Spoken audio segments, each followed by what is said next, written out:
is an open day for Tranquility. We are happy people are coming here. We're gonna educate. It's not really like educating, but to lay it on the table, what do we do here? I hope they will enjoy it. Perhaps.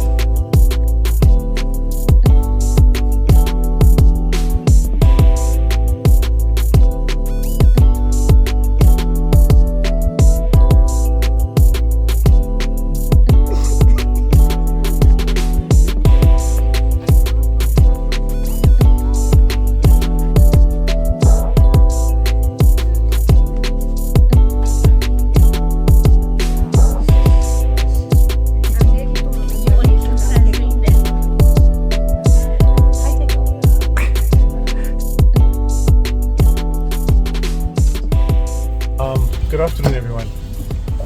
Welcome. Thank you so much for joining me. My name is Dion. I'm from the Heartfulness Institute, and what we do is we're a non-profit organization affiliated to the United Nations and Commonwealth. We are present in over 160 countries around the world and all the continents around the world. And what we do is we offer wellness programs free of cost to the public, schools, government organizations, corporate entities, anyone, the military. We do a whole bunch of wellness programs for them. So we offer breathing techniques, yoga, meditation, a whole bunch of different other. Let's gently bring your focus to your lower back and now your upper back. Allow the healing energy to flow throughout your back, relaxing your entire. Welcome. Thank you for taking the time. My name is Gibson Kirsten. I'm the CEO of Tranquility. I'd like to extend a warm welcome to all of you. We're going to have a few speakers to give you some background into Tranquility. But initially we're going to start with a song by one of our former patients, Kulakani. Kulakani Chile, you might have watched him on TV, and he's quite famous gospel singer. Good afternoon, everyone. As they said, my name is Kulagane. I am an alcoholic. I would like to take this opportunity to thank God for giving us this time. I want to thank also Tranquility for bringing back my life. Like my dad just said, it was difficult, like very difficult. I lost houses, I lost cars, I lost myself along the way. My children were taken by child welfare. Now at the end I was drinking, like I wanted to die. I tried committing suicide 3 times, but it was not successful because God wanted me to sing today. So this is why I am going to sing today. I'm very, very much happy saving lives. Tranquility is doing so much very good in saving lives. We go all out, going to fetch people. We do outreaches where we want people to recognize what we here, we can help them, because people outside there, thousands and thousands of people are dying today. When I'm standing here, I'm saying thousands are being buried as a result of addiction, as a result of alcoholism. But thanks God, today we here. Thanks God, today I'm here. I was one of those guys who thought life was over. I wanted to kill myself, but God didn't want me. That is why I'm gonna say, to God be the glory. To God be the glory. To God be the glory. To God be the glory, yeah, for that He has done. I'm just going to give like a normal detailed explanation of what a 5-week program would look like, right? So in the first week, the patient would come in. Firstly, the first place that they go, because most of them come in high or intoxicated, is detox, right? The doctor will assess them, and in the detox, he will prescribe medication. Now, it depends on the individual, the individual's makeup, number one, and also the substance that they were using. So in some cases, detox will take you 7 days. However, in other cases where they use hard substances, it will take them even up to a week, right?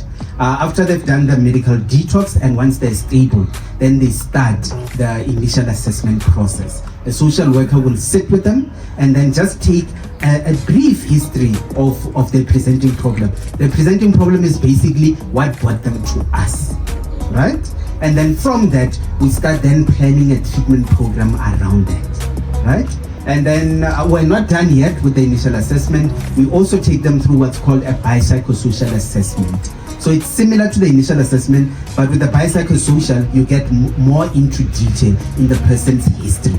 And we try to make sense of, number one, why the person ended up using substances. What is it about their history that ended them up in rehab? Which is very essential, right?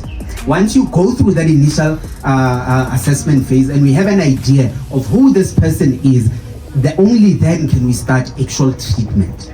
So in the second week, we will start what we call initial counseling. And again, from the get-go, the person engages with the psychotherapist, the addiction counselor, and the social workers, right? We will take them through a number of workshops where we try to give them insight into their own disease. So for example, we have what we call the disease concept workshop, where we teach them about addiction so that they understand this illness that they have, right? But we don't just stop at making them understand.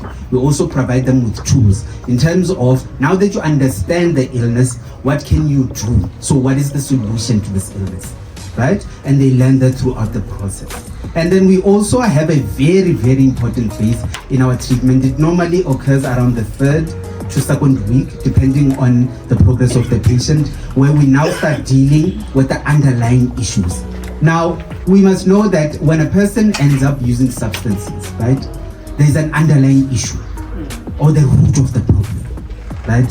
In around the 3rd week or so, that's when we start addressing the root of the problem, and it's called a step 4, right? In the step 4, they'll start talking about their whole history and some of the things that have contributed to the person that they became, right? Once they've given us that information, we then start what's called trauma debriefing, right? To help them along the way so that eventually, hopefully, they'll start resolving some of these issues that they have underlying. In some cases, especially during around the 3rd or 4th week, we also try to mend any familial strain. So if a person comes into rehab and they have a bad relationship with their family, which in most instances is the case, we mediate that process and we bring them to a space where they can sit down with their family, and whatever issues are there, they can start resolving.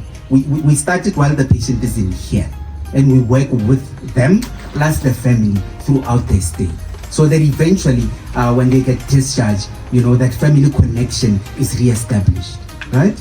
And then just in a summary, the last week of our program as well.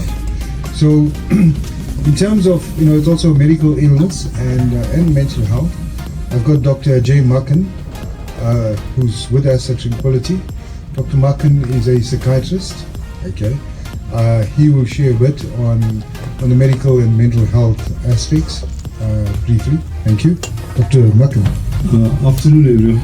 I found out about 5 minutes ago that I was speaking, so forgive me. But hopefully, fortunately, that it's a topic in terms of substances, various reasons. I guess over the last, over 15 years now that I've been working in a rehab setting in some form or the other. And Gibson says we're talking about the detox, and I was thinking of it while I was sitting down that as much as we detox and calling the doctors at a physical level, I recognize that the whole work of Tranquility is probably to detox at a physical, mental, emotional, and one could hopefully spiritual level. It's my rock bottom. That's when you reach an emotional state. It can be material, but me was mostly emotional state where nothing else matters. You just I was just too cowardly to say that I'm going to kill myself. So I tried to use alcohol to do that for me. So I had to make a decision as to, do I live and take care of these kids and my wife, or do I continue the path that I was going? And I called the AA hotline, and I woke up in the morning and I was speaking there for a very long time. I woke up in the morning, there was a rehab on my computer screen. It was Tranquility, and so I got into contact with Tranquility. And the funny part, this is, like I said, it's a funny joke. I kept telling them, because of the stigma and all these things and negativity associated with recovery in the normal world, or out there in the world, I kept saying, I have a friend who has a problem, can you help them? And the person kept saying, no, you can come. So I spoke to the third person, and they always responded to me. I was like, how do they know? When I came here, I know how she was. She's seen it before. I was what you call an all-out buffet. I was on everything. I didn't care, as long as it never made me feel like myself, I was taking it. So it was blue, alcohol, Mandrax, crystal, cat, you name it.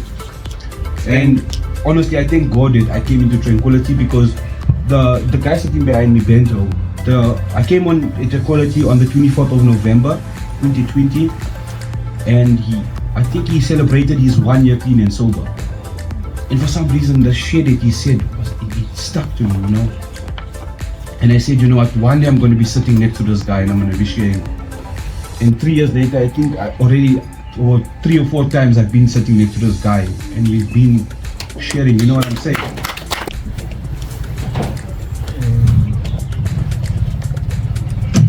Good afternoon, everyone. Afternoon. So, can I share a joke? Yeah. If you know the joke, please laugh. If you don't know the joke, also laugh. So what happened was, God actually received a call from the devil. I want you to have this mental picture. So when God answered his phone, the caller ID said the devil. And God obviously answered and said, what do you want, devil? And the devil said, but why are you doing this to me? And God said, what is it that I've done to you? He says, why do you send all the crystal meth and the Nyaoka boys here in here? There's no order now. And God said, why don't you use your fork? And he says, remember, that's stainless steel. They took it to scrapyard. So I'm just attesting to what my guy said here. Yeah, I mean, I've been given a very simple job, guys. I've been given a task to say to you, we are so grateful that you have blessed us with your valuable time today, and we send you home with unlimited love and blessings. Please remember that in time of need, for you or your family or friends, that we are always here for you.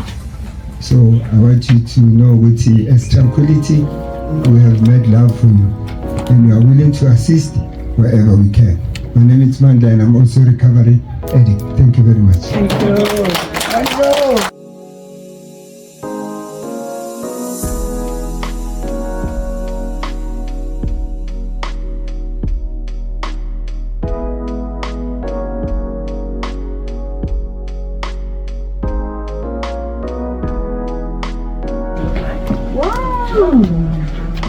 You are one who really it's really nice. And plus, they have their own private shower and toilet. Okay. So you go to the side and check their bathrooms and shower.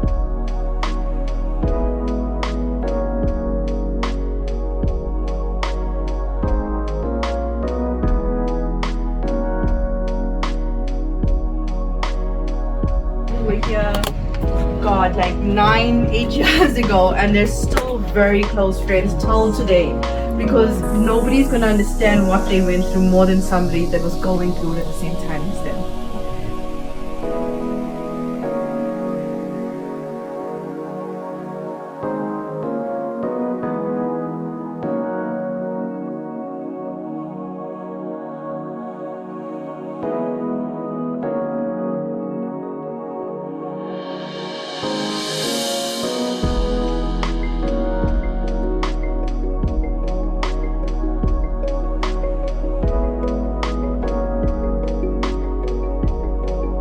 Dangerous things that makes you want to relapse. People places and playthings.